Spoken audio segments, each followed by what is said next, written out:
I've been doing a deep dive into the history of wealth inequality in the United States, wondering, has it always been this bad? This tale has taken me back to the roaring 20s into modern times. From Kansas to the White House, George W. Bush to Donald Trump. But what it really comes down to is Reaganomics. First, we have to get into the boring but vital to this story. What causes inflation? What makes prices rise? When there is less of something, paired with or by itself, and when people are buying that something, prices rise. Here we can think of eggs. We have a decrease in the supply of chickens from the recent avian flu, coupled with the high demand for eggs means a rise in prices. Prices drop when the opposite happens. An increase in supply, but a decrease in demand. Think DVDs. Still with me? Fantastic. Now let's head over to the roaring 20s. Everyone is celebrating a successful war, surviving a pandemic, and a booming economy. At this time, the government had a laissez-faire attitude towards wealth. After all, people were prospering. I mean, look at how happy these guys are. But the good times never last, and that brings us to the Great Depression. The government needs a radical new strategy to effect change and stop the suffering. They need to heat up the economy and realize they can do this by manipulating the demand side of the equation. The monetary policy of the central bank can decrease the cost of loans and increase the amount of money in circulation. The government's fiscal policy can increase spending while manipulating taxes, and it works. The economy is pulled out of its depression like a moody teen ripped from their room and placed in a sunny day.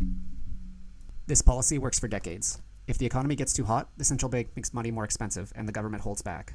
This cycling of warming up and cooling off the economy works by watching three figures: inflation, gross domestic produce, and unemployment.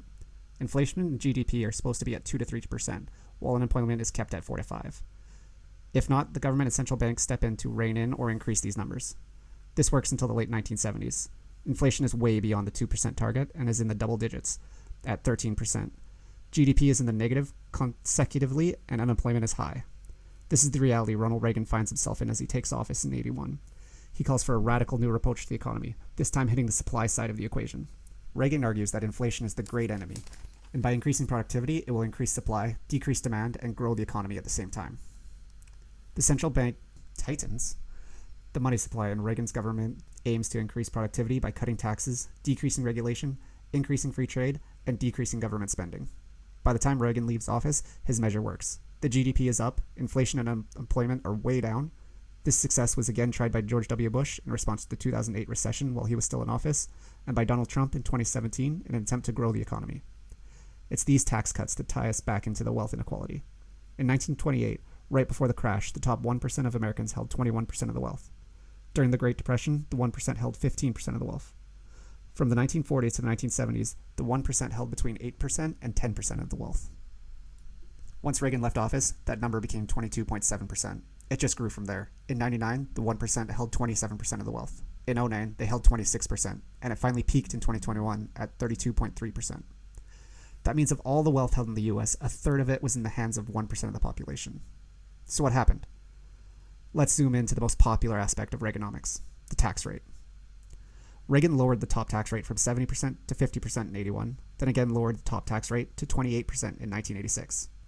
Now it is important to understand what this means, because most politicians use your lack of knowledge to force their ideas down your throat.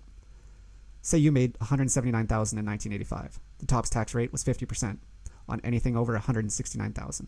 So it is only the last $10,000 on the individual take-home, not the costs, not the gross profit, not on investments, on take-home income that got taxed at the 50% rate. Reagan cut the top tax rate in half from 70% to 28%, and it really increased the wealth inequality. Was it always this way? No, the top tax rate was 25% on anything over $100,000 in 1928, or $1.8 million today. In 1944, the top tax rate was moved to 94% on anything over $200,000, or $3.4 million today. It stayed above 91% from 44 to 63. And remember, this was the time of the greatest equality in the United States. One other notable side effect with the Reagan and Donald Trump's tax cut is the increase in federal deficit that arose from it. Reagan was not able to cut federal spending on popular programs like food stamps and Medicaid. It was too politically difficult. They also had to increase the defense budget because he had a Cold War to fight.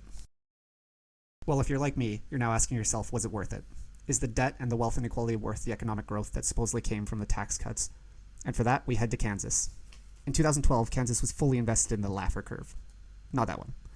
This one, which suggests to increase government revenue and grow the economy, one needs to either raise or lower the tax rate. Because if taxes are too high, the high cost will result in less economic activity.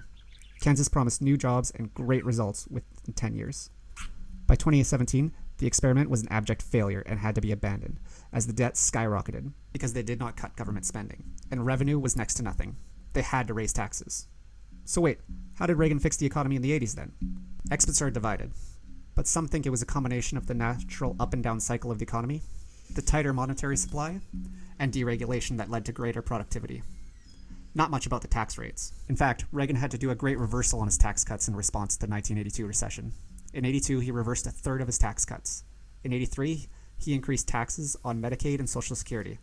In 84, he closed tax loopholes, and in 86, when he dropped the tax rate from 50 to 28%, he closed so many tax loopholes that tax revenue increased by 4%. It seems tax cuts for the rich only help the rich. Well, that's my understanding of wealth inequality through the last 100 years. I'm not proposing any solutions, but I do want to hear from you in the comments below. I mean, can you imagine if the rich were taxed at 94% on anything over 3.4 million? Crazy. If you agree with my understanding, let me know, and especially if you disagree with me, let me know in the comments below. If you made it this far, you might as well like and subscribe. Till the next deep dive.